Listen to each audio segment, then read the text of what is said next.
Since 2017, the Italian Wine Podcast has exploded and expects to hit 6 million listens by the end of July 2023. We're celebrating this success by recognizing those who have shared the journey with us and giving them the opportunity to contribute to the ongoing success of the shows. By buying a paper copy of the Italian Wine Unplugged 2.0 or making a donation to help the ongoing running costs, members of the international Italian wine community will be given the chance to nominate future guests and even enter a prize draw to have lunch with Stevie Kim and Professor Attilio Scienza. To find out more, visit us at italianwinepodcast.com. Chin chin!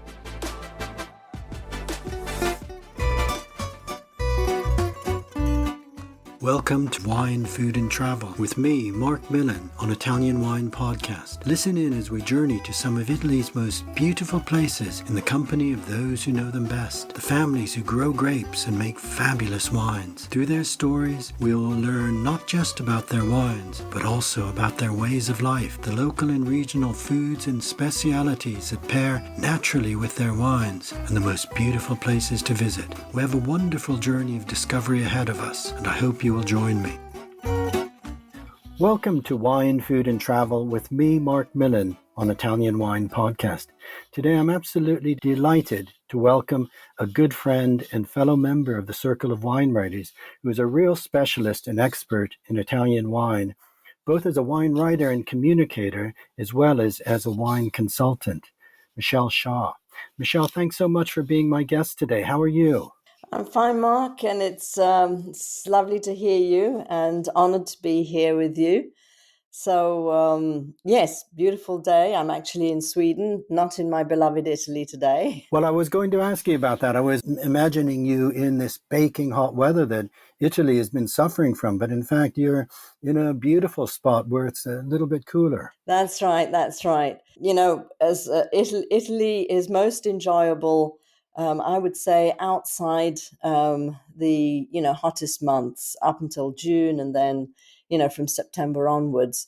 July and August can be quite fearsome in heat, and also a lot of people. Everybody wants to come and visit Italy. Yes, of course. Now, have you noticed as well over the years that this heat and the effects of climate change are really impacting on the way you can live and enjoy life in Italy, apart from the impact on wine growers? Most definitely, yes. I mean, I don't think it's that much fun, really, for people coming from the Northern Hemisphere, into the, heat and then not being used to it and having to cope. And, when you're a tourist, you want to go out, you want to explore everything, you want to try everything, you want to eat well, so you want to eat plentifully. And then all this in the heat is quite a challenge, really. Yes, absolutely. Yeah, it's it can be quite trying. I'm looking at pictures of people, tourists in Rome, for example, and it just looks too hot this year. Well, you have to go and jump into that fountain down there. Yes, I think a lot of people are in that fountain. Yes, like La Dolce Vita. Yes. And yes, I mean, in the north, there's been a lot of hailstorms, serious ones, with hail as big as tennis balls. Yeah, I've seen pictures of that. And also I know that Laika and Stevie and the team in Verona they've been saying that the hail has just been frightening. And of course, it can cause such damage to vineyards in a split minute or two. It can strip them of everything. So it's very, very worrying. Absolutely. Michèle, tell me and share with our listeners a little bit about your background, where you're from and how you ended up in Italy. Well, I was born in the UK, and my parents were neither really British nor Italian. They were a mixture of German, Czech, Austrian. But we were living in UK, and when I was 6, we moved out to Italy. I was absolutely amazed, a 6-year-old coming out to Italy. I think my first experience was eating an ice cream that same day I arrived, and I don't think I'll ever forget that experience. But then, anyway, I went back to England for boarding school, and I came back to Italy for my holidays.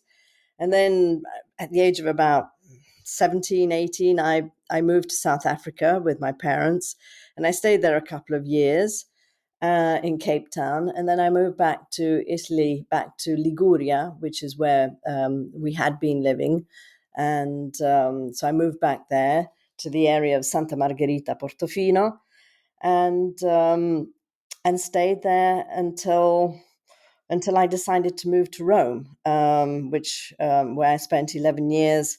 And by that time, I was working as a consultant to an NGO company based in Rome, an English company called Agri-Systems. And we serviced the UN organizations such as FAO, WFP, EFAD. So I was really doing their PR work within those international agencies. So I had I had no thoughts about going into wine. That came into a second sort of section of my life. Well, what was the Damascene moment? What made you really want to dedicate your working life to wine? You know, growing up in Italy, or I can say partly growing up in Italy, you're sort of open to this wonderful culture of food and wine, which is definitely a culture. I mean, sitting around the table, and even at our house, my parents were very they were very keen on talking about the food and the wine that we had at the table, and so it made a great impression on me how important this part of culture, or how enjoyable this all was, and how much it gave us to think about. They always gave me a very small glass of wine, which of course at that age, growing up, I wasn't that I didn't really appreciate it. Mind you, I did appreciate. I was always given a glass of Lambrusco Amabile when they were going out, and I was left with the babysitter. That was like my be good prize. Glass of Lambrusco Amabile and roast chicken, and I was guaranteed to behave myself. So Wow, how wonderful. What a good idea. That was in replace of the gelato that you first sampled. yes, yes, that's true. Those were my initiations. Yes, wonderful. Yeah. So gradually you then began to work in the world of wine.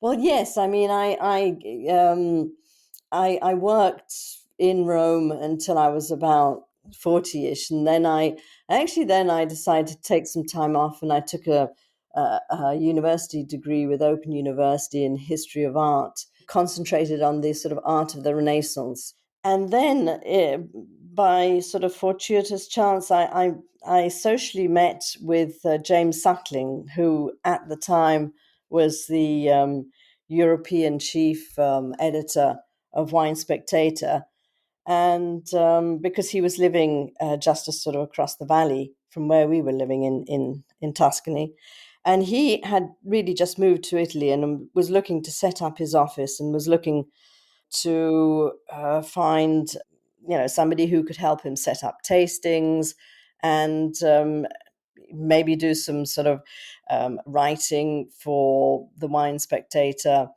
website on Italian news. And so yes, I said, yeah, that sounds great. I mean, I was looking to do something, and I said, well, wow, that's fantastic. I mean, that's really, I'd love to do that, because I mean, at that stage, I loved wine, and used to go when I was living in Rome. I came very often up to Tuscany or to Piedmont to buy wine in a damigiana, because that I'm talking now a long time ago, about 40 years ago. And I would go to some producers who now would definitely not sell their wine in a damigiana, which is a demijohn. Of course. And then I would bottle it at home. Siphoning it out yourself then. Right, that would be my house wine. Yes, I can remember doing that myself when we lived in Tuscany, and sealing it with olio enologico, not even a crown cork. That's right. Then you have to sort of siphon that out and from the damigiana, and then by force of gravity, you fill up the bottles. And then, I had my own I didn't cork it. I had a crown cork because, it was going to go in 6 months, so you didn't need to have a proper cork on it. Those are the things that that's how I, learned to discover in a very small way wine and wineries and wine growers. And ever since then, it's kind of like expanded, and it's really my passion. Has been my passion for the last 20 years. Yeah. Well, it's really interesting, Michele, because you're really talking about living through this transition as Italian wine, has moved from that, when you would go to restaurants and the choice would be bianco rosso, you weren't Yeah. buying labels necessarily, and going to the producers and buying 54 liters of a demijohn and bottling that at home, to now how Italian wine, this renaissance of Italian wine, which you will have lived through and which you are part of now, where we see wines, both simple wines and exalted wines, really able to reach international markets, national markets, and so much excitement and interest. So it's an exciting period you've lived through and are still very much a part of. I'd say very much so. When you talk about that renaissance, I definitely lived it. I mean, I think I sort of stepped in as it was sort of starting, and Italian wines weren't as widely exported as they are today, and every producer I met when I was working for the publications I was working for, from Wine Spectator to Decanter, and then Wine Business International, they all asked me, one of their first questions or last questions were, how can I export my wines? Can you help me to export my wines? So this was something that was at the core of their need, because, it's great to make wine, but at the end of the day, you have to sell your wine, you have to make, ends meet. So this was something that hadn't developed, or was in the developing stages, let me say, and wasn't as well developed as it is obviously today. Even today, Michele, you're still getting asked that same question, I'm sure. Oh yes, yeah. I mean, I have my own sort of from this from starting to write about wine. I very soon found that it was necessary to assist the producers, and then I started organizing B2B events.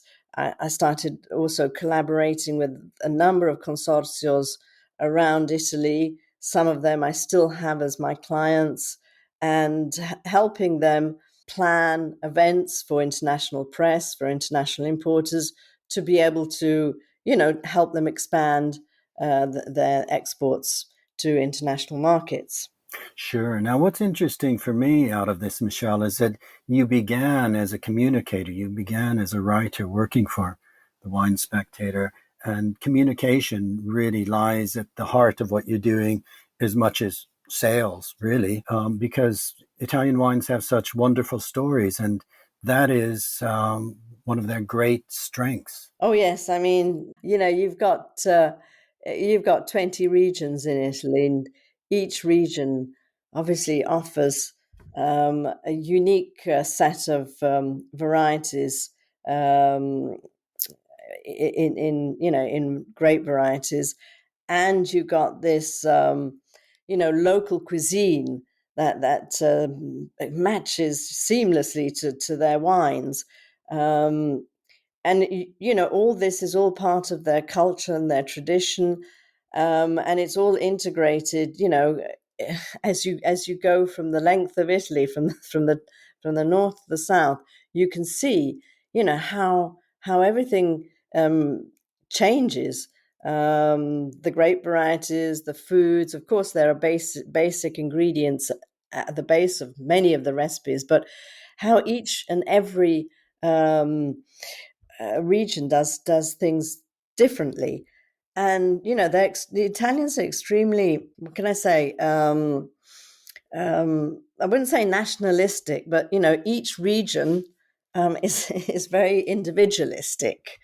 And within each region, I remember I was brought up in Liguria, so pesto is the big dish of Liguria. And from village to village, honestly, they could each make a different type of pesto, or say, no, mine's better because I do this. And the other one would say, no, well, I do this. And, you could have about 30 or 40 different variations of pesto within that thin strip of Liguria. And even using more or less the same ingredients. Absolutely. I mean, they are so creative. Do you have your own special way of making pesto still? Oh, yes, I do. Should I tell you? It's my secret. Yes, I'd like to know that secret.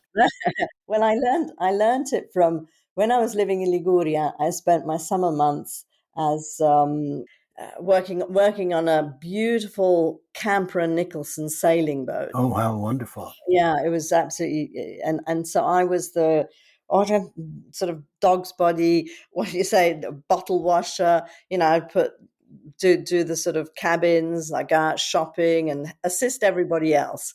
And my favorite memories, and I had a great relationship with a chef, a wonderful man who could cook anything and everything. I mean, I'd wake up in the mornings and I'd wake up to the smell of focaccia al formaggio, focaccia alla cipolla, pizza. It was all wafting up. Wow, wonderful. Italian Wine Podcast. If you think you love wine as much as we do, then give us a like and a follow anywhere you get your pods. I could just smell that at 6 o'clock in the morning as he was baking that. And he taught me how to make pesto. And so, of course, you need your garlic, you need your pine nuts, you need your basilico, and of course, the Ligurian basilico is different from the Tuscan basilico because the leaves are smaller on the Ligurian and slightly more delicate. More pungent in flavor? No, the Tuscan ones, in a way, are more pungent. Uh-huh. They're bigger and more pungent. And then, you have your olive oil and you blend all this together. If you're going to eat it straight away, you can also blend in some pecorino romano. But he used parmigiano. He didn't use what most recipes say. He used parmigiano. And he would also blend in a little bit of cream cheese, just to make it sort of a little smoother. Oh, that must be a secret ingredient. It was. I mean, it would come out, a sort of lightish lime kind of green, and then of course when you cook your pasta, as the pasta comes to its cooking point, you take a little bit of water from the saucepan cooking the pasta, and you put that into your pesto to dilute it a bit, because if you dilute it with olive oil, it's just too rich. So you need to dilute it with a bit of water. And I've forgotten, at the same time as you cook your pasta, you put in some green beans, fresh green beans, and some potatoes, peeled potatoes cut up, so that when you take the pasta out, the beans and the potatoes are cooked at the same time, and all that is mixed in to your pasta al pesto. Wow, that sounds absolutely fabulous. You've made me very hungry. Well, you just have to come and visit me one day, and we can have a plate of pasta al pesto together. Well, you're on. I'll definitely do that. Michele, another project I know you're passionate about, which I'd like to touch on, is the Old Vines project. You're an ambassador for Italy because Italy as a country is really fortunate to still have an absolute wealth of incredible old vines, some pre-Phylloxera.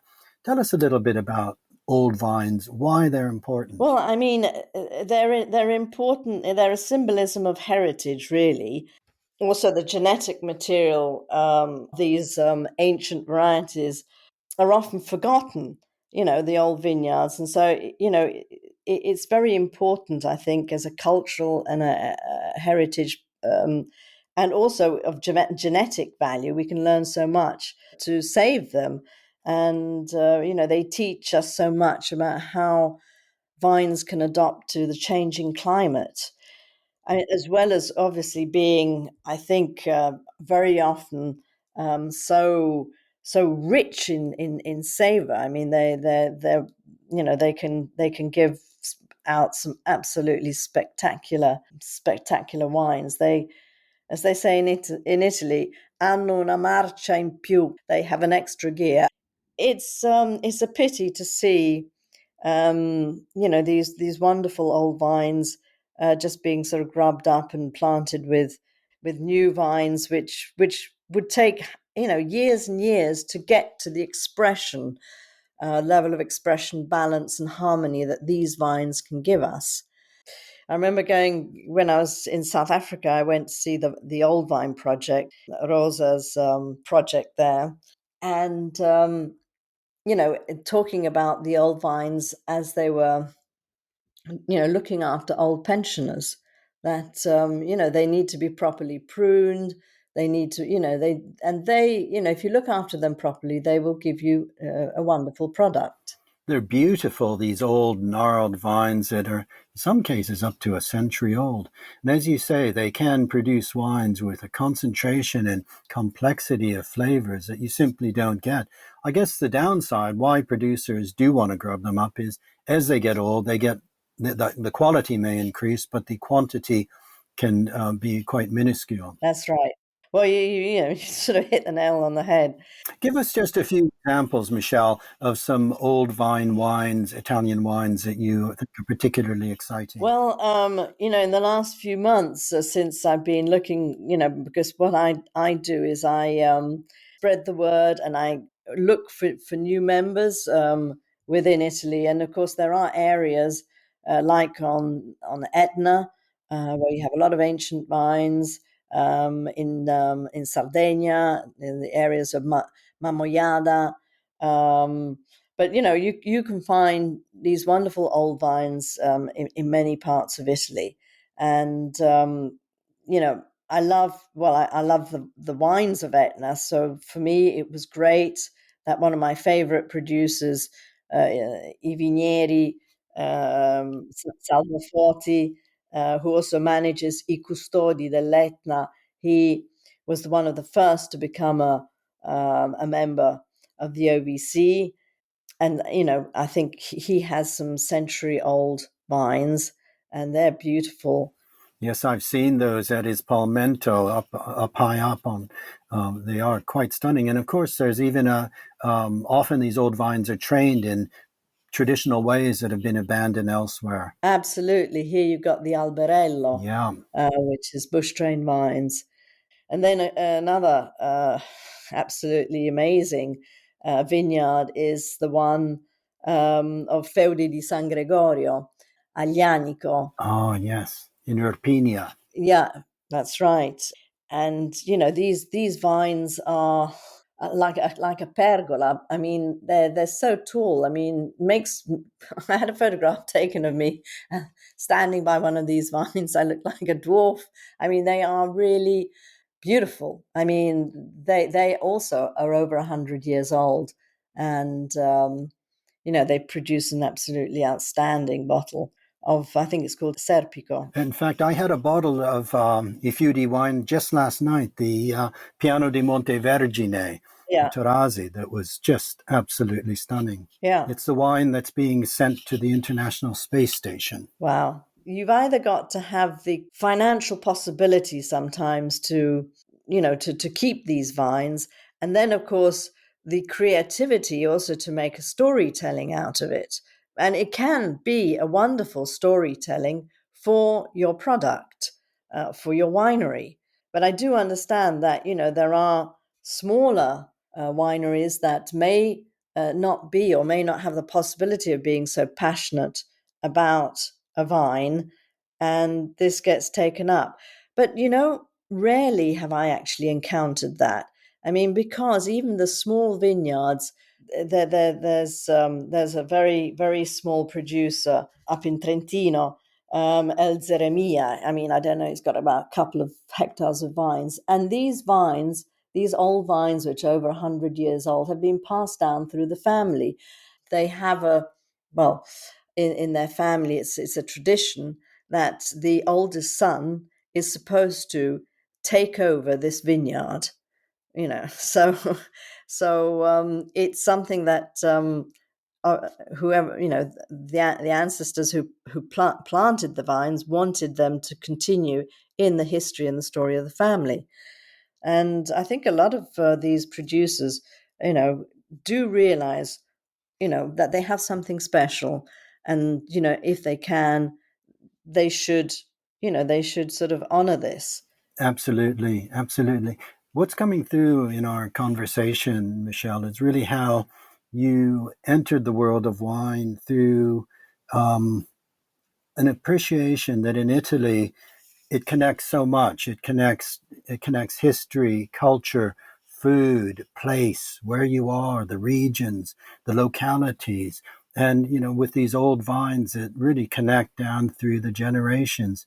And all of that comes together in the story of Italian wine and the producers that you're excited to meet and represent. And so I really like that approach you've taken to what you do and what you love doing. Thank you, Mark. Well, I like to look at everything 360 degrees. So I think, you can't ignore one side of, which is the more sort of practical, pragmatic, financial side, Of course. and the more, romantic, creative, passionate side. I think you have to look at both things together. And I think that's what I've tried to do, in my small, short history of being involved in the Italian wine trade, to help producers in every way I can. So whether it's from the commercial side in helping them find importers, to writing about them and expressing my own passion, hopefully that comes through when I do write in my writings, and having the privilege of walking through these vineyards, talking to these farmers and wine growers, and sitting at their table and sharing a glass of wine with them, even with the simplest of foods, because Italy is based on cucina povera, and that's the sort of simple food. I mean, those are the best tastes and expressions you can hope to get. Yes, absolutely. And they just, as you say, are so intimately connected with the wines and with the people that make them. Michele, it's been an absolute pleasure meeting you here, talking today, but I would much rather be sitting up in Sweden sharing a glass of Italian wine with you, or in your home in Tuscany. But I hope that we will meet up again soon. Absolutely, Mark. Thank you very much. We still have to have that pasta al pesto together now. Oh, yes, I can't wait. I'm going to try those secret tips myself when I next make it. Thank you, Michele, and I hope you have a great day and a great summer. Thank you, Mark. Bye-bye. Thanks. Bye-bye. We hope you enjoyed today's episode of Wine, Food and Travel with me, Marc Millon, on Italian Wine Podcast. Please remember to like, share and subscribe right here or wherever you get your pods. Likewise, you can visit us at ItalianWinePodcast.com. Until next time, chin chin.